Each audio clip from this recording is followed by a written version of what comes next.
Mais ce qui inquiète aussi et surtout les Japonais, c'est une possible fuite radioactive dans la centrale nucléaire de Fukushima, durement touchée et où une explosion a retenti ce matin. Eric Van Deus. L'image est particulièrement inquiétante. Il y a quelques heures, un des bâtiments de la centrale nucléaire de Fukushima Daiichi a purement et simplement explosé. Un large pan de fumée, il s'agirait du réacteur numéro 1 de la centrale, mais ce qui a été précisément touché reste pour l'instant aussi flou que les causes de l'explosion. À la centrale de Fukushima Daiichi, nous n'avons pas confirmé qu'il s'agit d'une explosion du réacteur. Il y a juste une sorte d'explosion qui m'a été confirmée. Depuis hier, on craignait une fusion d'un ou de plusieurs réacteurs. L'explosion elle-même avait déjà été envisagée. Nous avons demandé aux habitants d'une zone allant de 3 à 10 km d'évacuer par précaution pour prévenir les conséquences d'une éventuelle explosion.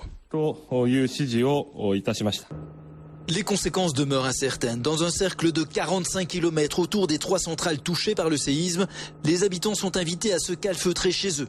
À 60 km des centrales, des barrages interdisent l'accès à la zone pour raison de sécurité. Des fuites d'iodine et de césium radioactif ont été détectées. Cela pourrait signifier une fêlure dans les containers d'uranium. Malgré cela, à Tokyo, à 250 km, les habitants se montrent peu inquiets. Ils ont dit aux informations que même si vous êtes exposé, ça représente seulement un quart de l'irradiation reçue si on vous fait une radiographie de l'estomac. Si c'était réellement aussi dangereux, je ne pense pas que les journalistes seraient dehors sur place, donc je pense que ça ira. Des réacteurs en fusion, cela rappelle de bien mauvais souvenirs. La centrale américaine de 3 Mile Island en 1979, Tchernobyl en 86. Selon les autorités japonaises, la mise en sécurité des réacteurs au moment du tremblement de terre permet aujourd'hui d'être plus optimiste. Pourtant, le niveau d'irradiation monte toujours et lors d'incidents passés, le gouvernement japonais n'avait pas brillé par sa grande transparence. Et parmi les 55 réacteurs nucléaires en fonctionnement, 11 ont été affectés par ce séisme, dont celui de Fukushima. Quels sont les risques et les problèmes majeurs auxquels sont confrontés les Japonais? Pour le savoir, Aurélie Henton et Julien Raouet ont posé la question à un spécialiste. Je crois. Ah non, voilà. Alors on voit l'explosion ici. Cet accident est très sérieux selon ce scientifique, d'autant que le Japon est confronté pour la toute première fois à un tremblement de terre de cette ampleur depuis l'installation des centrales nucléaires. Le réacteur est à l'arrêt automatiquement, mais son cœur reste chaud.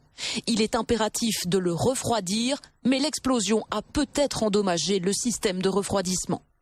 Si les pompes, par exemple, qui font circuler l'eau cessent de fonctionner, la température va monter extrêmement fort et il y a un risque de fusion des éléments combustibles à l'intérieur du cœur du réacteur. Alors, le cœur du réacteur, il est maintenu dans une cuve, dans une grosse cuve en métal.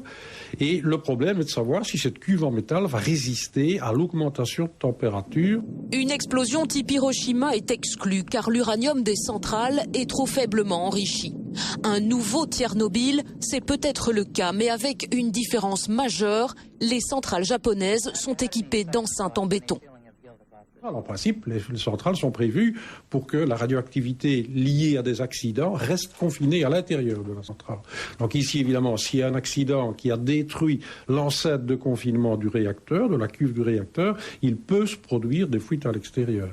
Des fuites de césium notamment, un élément radioactif mesuré à des doses très anormales au Japon. Il peut causer des problèmes d'immunité et de calcification des os. Le césium est un produit radioactif avec une période de 30 ans. Donc si vous avez du césium, il faut plusieurs dizaines d'années pour que la radioactivité du césium ait spontanément disparu. Quel impact sur la santé? Tout dépendra de l'exposition et donc de l'explosion qui s'est déroulée ce matin. Quelle installation est touchée? Le cœur du réacteur a-t-il fondu? L'enceinte de protection a-t-elle tenu? Les réponses sont capitales pour déterminer les risques.